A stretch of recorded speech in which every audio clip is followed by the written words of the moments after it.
All right. So you want to try the 1,000 No's challenge, but you don't know where to start. I'm going to help you as a girl who's very impulsive and delusional when it comes to trying new things and achieving success and not being afraid to pivot. If you haven't caught the last two tips, go ahead back to my page and check it out. But this is the third tip. So the third tip is go big or go home, right? So, my example of this is when I was in high school, getting ready to graduate, I was 18. I was obsessed with like Lauren Conrad, Laguna Beach, in the Hills. If you know, you know. And Lauren Conrad was new to the fashion industry. She lived in Los Angeles and she really wanted to, no, yeah, really wanted to break out into the fashion industry. So I believe she was working at fashion shows, and I believe she went to a fashion school called FITM, which is fashion and design and marketing or something like that. And so I looked up to her. And so me wanting to go to college, I was specifically wanting to go for fashion because she had an influence on me. I've always been obsessed with just clothes and things like that. And I also was doing fashion blogging at the time. So I was like, I want to go to FITM. I have to go to FITM. I have to move to LA. I have to just live this Laguna Beach life, right? So when I told my mom, because I'm on the East Coast, from Virginia specifically, and my mom was like, no, you're not going out there by yourself. And school is expensive. The only way that you're going to get out there is if you get like a scholarship. I didn't really know much about scholarships. My mom was trying to help me. I really didn't have a high SAT score. My SAT score was shit. I had a very regular GPA. It was 3.5. So I wasn't highly ranked to be selected for anything like that. At least, yeah. So I was like, I'm going to go ahead and just apply to inquire about the school, because there's a lot of prerequisites at the time before you could actually apply to the school. So you had to actually speak to an admissions officer or something like that, like a consultant or whatever. So I just went on the website, not knowing about anything, and just scheduled a consultation with them. And they gave me some information, and the school was expensive.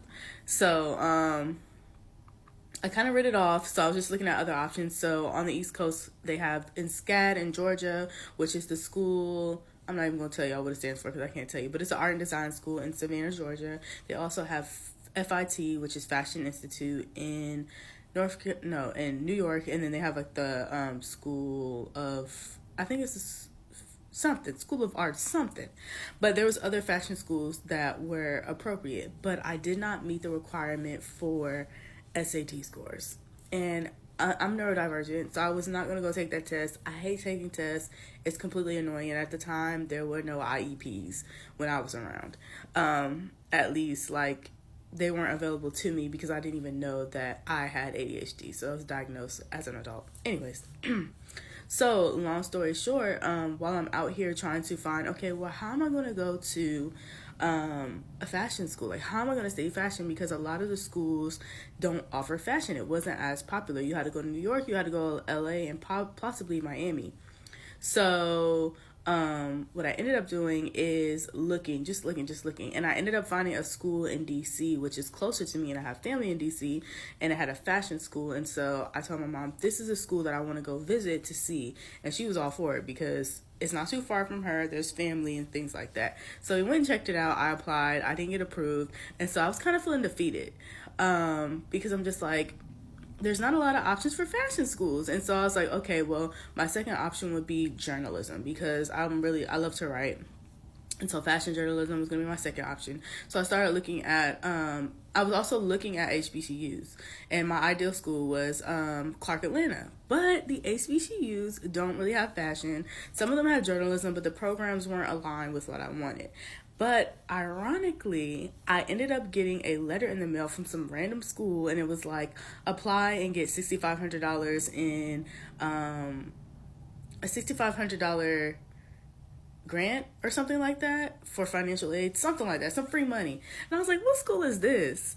I've never applied, never inquired, but somehow they got to me. So I looked it up, and it was Johnson & Wales. And guess what? They had a fashion program. And guess what? They did not require SAT scores. I applied to the school, and I got in. And so that following, I think it was I can't remember, but fuck the timelines. I ended up going to orientations. It was in Charlotte, North Carolina, and it's so funny because at the time, this was Charlotte 10 years ago. It's not as popping, not even 10 years ago. This was Charlotte in 2009, and it was not like what it is now. Like, I wish it was at the time when I was in school. Y'all, this is long, so thank you for listening. I might have to put this into a two-parter. So yeah, let's do a two-parter.